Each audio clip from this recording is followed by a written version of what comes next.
rozhodnú prijať deti, ale chcem povedať jednu vec hneď na začiatku, ktorá nám trošku nevyšla preto, lebo tých tričiek už nie je zo všetkých veľkostí, ale sú ešte L-ka, sú také najbežnejšie, XL-ka, 2XL-ka, 3XL-ka, teraz ma zastavte už.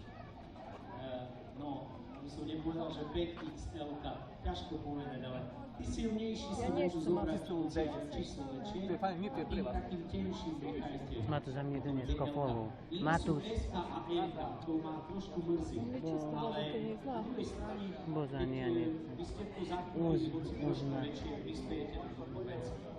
Zároveň chcem ešte jednu vec povedať poslednú. Sú tu také tri druhy takýchto modlitieb a obrázkov, ktoré sú zadarmo. Môžete si každý zobrať jedno, aby každému vyšlo, alebo možno keď máte niekoho blízkeho známeho.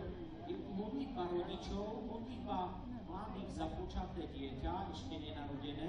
A potom je tu modlitba manželov. To je také zaujímavé, sú spojené dva prsty